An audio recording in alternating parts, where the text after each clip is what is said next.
전북 익산갑 출신의 국토교통위 소속 민주당 이춘석 의원입니다. 최상목 권한대행은 조기 대선 개입을 멈춰라 라는 내용으로 기자회견을 하도록 하겠습니다.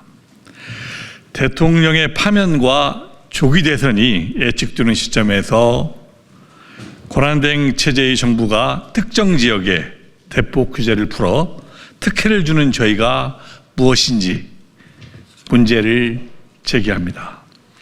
지난 2월 25일 최상목 권한대행은 지역 투자 활성화 방안을 발표하며 총 1271만 평의 대규모 그린벨트를 해제하고 비수권 국가 및 지역 전략 사업 15곳을 선정했습니다. 전략 사업은 윤석열 정부가 지난 2024년 2월 민생토론위에서 도입한 정책입니다. 전략 사업으로 그린벨트를 해제하는 경우에 국가나 지자체의 그린벨트 해제 가능 총량에 포함시키지 않으며 원칙적으로 해제하가 불가능한 환경평가 1, 2등급지의 경우도 대체지를 지정하는 조건으로 그린벨트를 해제할 수 있도록 하는 것입니다. 해제된 그린벨트에서는 산단 및 물류단지, 도시 개발 등의 사업도 할 수 있도록 합니다. 이번 정부의 발표는 두 가지 측면에서 큰 문제점을 안고 있다고 저는 보고 있습니다. 첫 번째는 우선 조기 대선을 앞두고 특정 지역에 대한 선심성 정책을 추진해 대선에 개입하려는 것이 아닌지 심히 우려가 됩니다. 정부는 이제 이번 규제 완화를 통해 지역경제 활성화, 지역 특화 산업 육성 등 지역의 균형 발전을 꾀할 목적이라고 밝혔지만 그 실상은 전혀 다릅니다. 이번에 선정된 지역을 보면 부산권 3건, 대구권 1건, 광주권 3건, 대전권 1건, 울산권 3건, 창원권 4건으로 15곳 중 11곳이 PK와 TK에 집중되어 있습니다. 반면 애초 그린벨트가 없던 전북, 강원, 충북 등은 이번 전략 사업에 수요를 제출할 자격조차도 박탈했습니다. 정작 그동안 부족한 균형발전 정책과 각종 규제로 개발이 미진해왔던 지역들은 아무런 수혜를 받지 못하는 것입니다.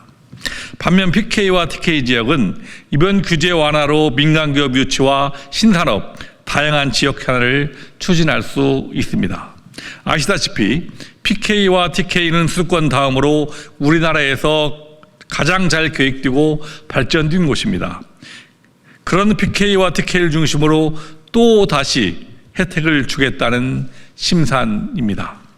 정부가 다른 방안을 통해 지역균형 발전 정책을 추진할 수 있음에도 특정 지역에만 혜택을 볼 수 있는 개발 제한 구역 해제라는 카드를 꺼내든 것은 저는 PK와 TK 지역에만 대폭 규제를 풀어서 힘을 더 실어주는 모양새라고밖에 볼 수 없습니다. 정부는 지난 22대 국회의원 선거 과정에서도 24차례에 걸친 민생 토론을 열며 사실상 공공연한 사전선거 운동이자 관건선거를 펼친 바 있습니다. 지금 조기 대선을 앞둔 상황에서 여당의 텃밭에만 선물을 주겠다는 의미로 자칫 관제 사전선거 운동에 응하자 지을 수가 없습니다. 두 번째 문제점은 대행 체제에서 이러한 대규모 개발 정책을 내놓는 것도 문제가 있다고 봅니다.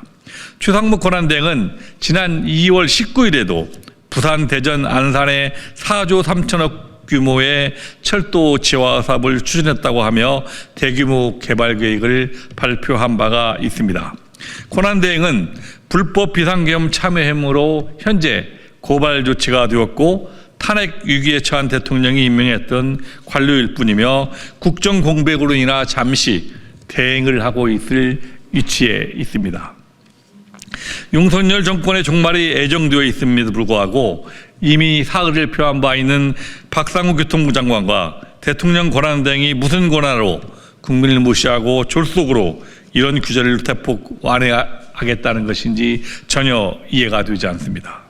그리고 불법 비상계엄으로 민생과 경제가 파탄이 났음에도 내수 진작과 국내 재투자를 위한 경제 활성화 정책보다 중장기적인 대규모 SOC 정책을 내놓는 것이 과연 합리적인 판단입니까?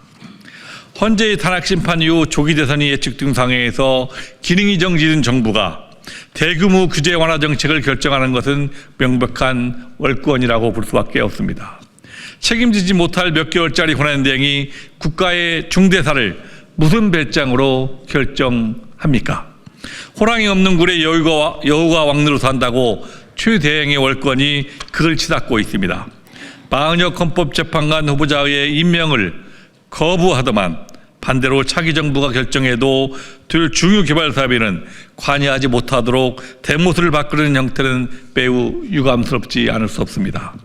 최 대행에 주어진 권한의 범위는 국정 공백을 최소화하는 것에 한정되어 있습니다. 최 대행은 이 점을 망각하지 말기를 경고합니다.